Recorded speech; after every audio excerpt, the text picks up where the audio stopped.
बच्चों का कैरियर लगा दांव पर। जी हाँ, इस वक्त मैं मौजूद हूँ हिसार के कोर्ट में, जहां पर डिफेंस एकेडमी के मुख्य यहाँ पर आए थे। काफी लोग यहाँ पर इकट्ठे थे। आज बहुत सारे शख्स मौजूद थे जो आज यहाँ डीसी मैम से मिलने आए थे, यहाँ बातचीत करने वाले थे कि एग्जाम तो हो गया है, रिजल्ट नहीं आ रहा, ऐसा क्यों, आखिरकार क्या समस्या है जो अभी तक रिजल्ट नहीं आया है, इनका जो कैरियर है दांव पर लगकर रह गया है। क्या आप लोगों को लगता है कि बिल्कुल सही हो रहा है इनके साथ? जो बच्चे हैं उनके अभी ये समझ नहीं आ रही कि इस वक्त आगे हम पढ़ाई करें या बैठकर बाल मजदूरी करें। खैर, बातचीत करने के लिए हमारे साथ मौजूद है कुछ यहाँ पर व्यक्ति, इनसे हम बातचीत करेंगे। सर, आप कुछ बताइए इसके बारे में। ऐसा है मैडम, आज जो है हमने डीसी मैडम से मिलके, क्योंकि सबसे बड़ी ब्यूरोक्रेट अगर देखा जाए जो हमारी बातों को जो है ना आगे पहुंचाने का कार्य करेंगे, वो डीसी मैडम के थ्रू ही हम आगे पहुंचाने का कार्य करेंगे। वैसे तो हमने 2 दिन जंतर मंतर भी धरना दिया है, ठीक है। अब आज मैडम को हमने एक ज्ञापन सौंपा है, उसके ज्ञापन के माध्यम से मैडम को ये कहा गया है कि आप हमारी मांगों को आगे बढ़ाएं। हमारी मुख्य मांगे जो है ना मैडम वो इस प्रकार से हैं।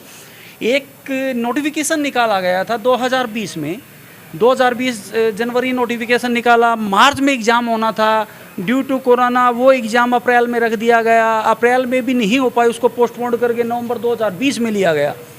फेज़ 1 का एग्ज़ाम हुआ, ठीक है, फेज़ 2 हुआ उनका, लेकिन रिजल्ट जो है नोटिफिकेशन 2020 का 2023 आने वाला है, अभी तक उसका रिजल्ट नहीं दिया। नंबर 1।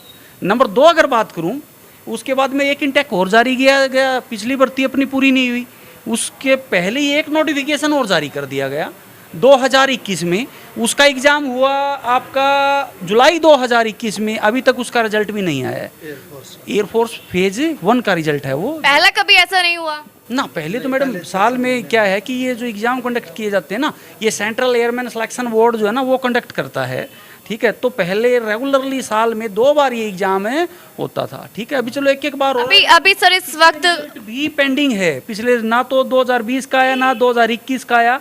उसके अलावा अगर आप आर्मी की बात कर लें तो आर्मी में जो 3 सालों से अभी तक कोई टेस्ट ही नहीं लिया गया है, ठीक है, टेस्ट नहीं लिया गया, फिजिकल हो चुके सारी चीज़ें हैं। इसमें क्या कि एज फैक्टर का बड़ा महत्व है मैडम। ये फार्म वही बच्चा भर पाता है जो 18 से 20 साल का हो, ठीक है। तो ज़्यादातर बच्चों की जो है ना ओवर एज होने की कगार पे खड़े हैं। इसलिए मैडम को एक ज्ञापन सौंपा गया है कि मैडम आप इस चीज़ को आगे तक पहुंचाने, कंसर्न अथॉरिटीज़ जो है वहां तक पहुंचाएं, ताकि सरकार इस पे एक्शन लेके उनके परिणाम जल्द से जल्द जारी करे। सर, अभी कितने बच्चे कम से कम होंगे यहाँ पर जिनका कैरियर जो है ख़त्म होने वाला है? ऐसा है मैडम, अगर आप ये संख्या अगर टोटल ओवरऑल इंडिया की देखें ना तो लाखों बच्चे हैं, ठीक है, वो लाखों बच्चे हैं जिनका करियर दांव पे है, जो ओवर एज होने की कगार पे खड़े हैं, ठीक है। आपके साथ आज कौन कौन आया था इस ज्ञापन को सौंपने के लिए? ये जो रेटेड अकेडमियाँ जो है वो सारी यहाँ पे इकट्ठी है जो डिफेंस की कोचिंग देती है। ये लाइव तस्वीरें हैं कुछ, जहाँ हमारे साथ कुछ शख्स मौजूद हैं, आप देख सकते हैं। थोड़ा सा इस तरफ करके कैमरे को दिखाया जाए कि यहाँ पर आज कौन कौन मौजूद है। अच्छा सर, एक बात बताइए, आज डीसी मैम से आपकी मुलाकात हुई है? हाँ जी। उन्होंने क्या कहा? उन्होंने आश्वासन दिया है कि इस बात को जो है ना आगे तक पहुंचाएंगे, इस ज्ञापन को आगे तक पहुंचाने का कार्य करेंगे, और हमारी पूरी उम्मीद है डीसी मैडम से कि आगे पहुंचाएंगे, और सरकार भी हमारी बातें जो है ना हमारी इस चीज़ को सुनेगी और जल्द से जल्द रिजल्ट देगी। कब तक सर ये सफल हो सकता है, कोई अंदाजा है आपको इस चीज़ का?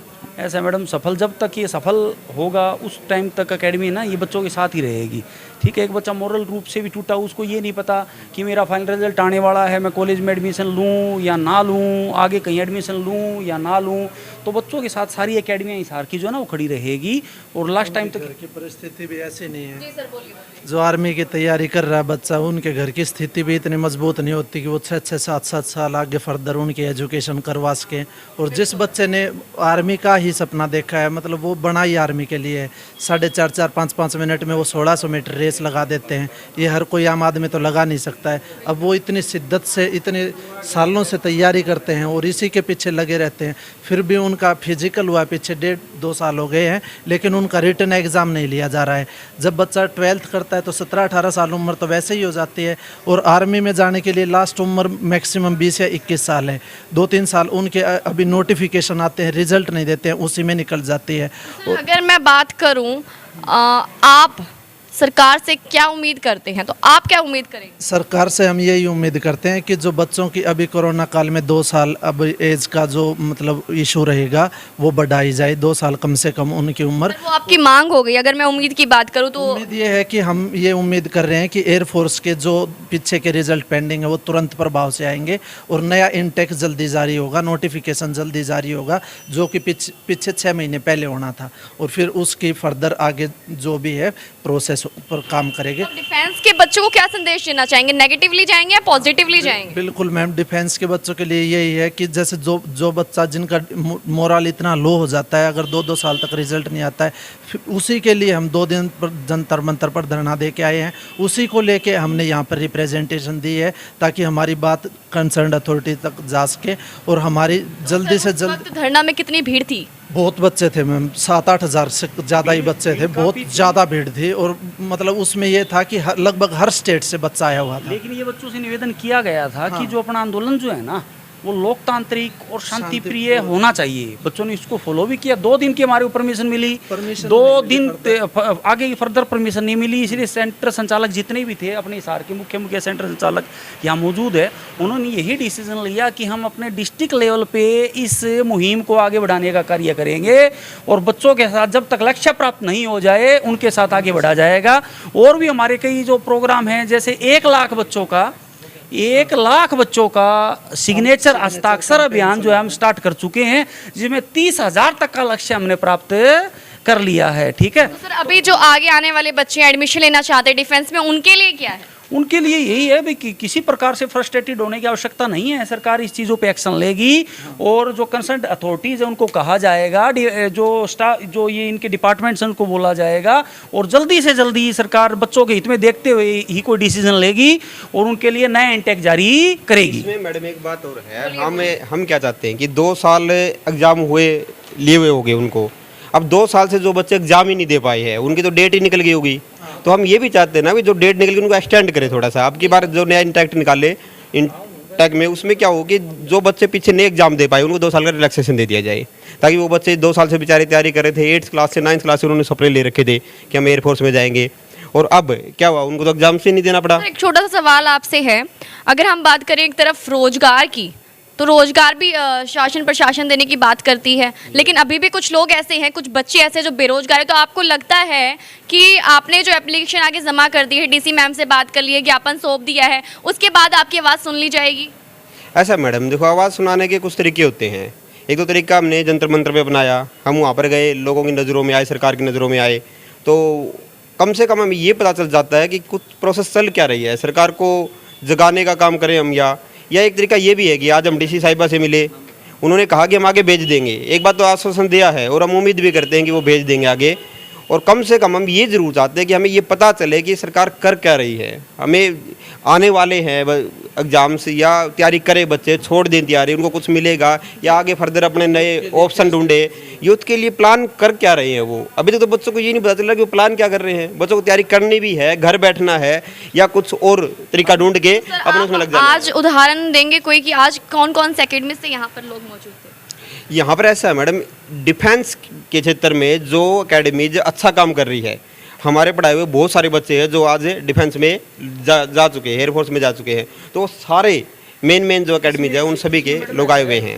हेलिक्स से हमारे साथ संचालक सतीश कुमार जी मौजूद है, एग्जाम हट से हमारे साथ सुरेश जी मौजूद है, ठीक है, वंदे मातरम से बूरा जी मौजूद तो है। ये जाना हमने कि इस वक्त जो है डिफेंस एकेडमी का प्रतिनिधित्व करने के लिए हम यहाँ पे पहुँचे हैं। सारे जो मुख्य एकेडमियाँ हैं ना वहाँ से बंदे हैं।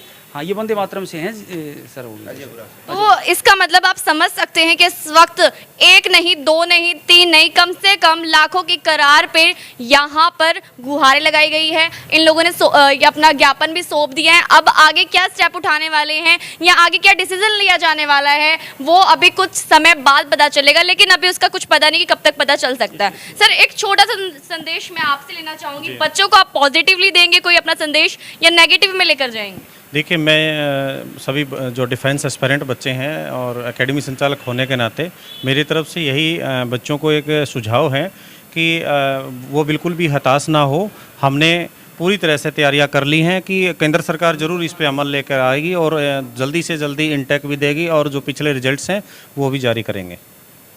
बहुत बहुत शुक्रिया सर। अब कह सकते हैं कि इनका जो था ना काम, जो इन्होंने सोचा था, जो ज्ञापन इन्होंने रखा था, वो तो सौंप दिया है, लेकिन काम जो है इनका कब तक समाप्त होता है वो चलो देखते हैं। शासन प्रशासन सरकार कब तक अपना काम करती है, कितना समय लेती है इस डिफेंस को लेकर अपना काम करने में। तो खैर बने रहिए HR20 न्यूज़ के साथ, लगातार खबरें आपको इसी तरह से मिलती रहेगी।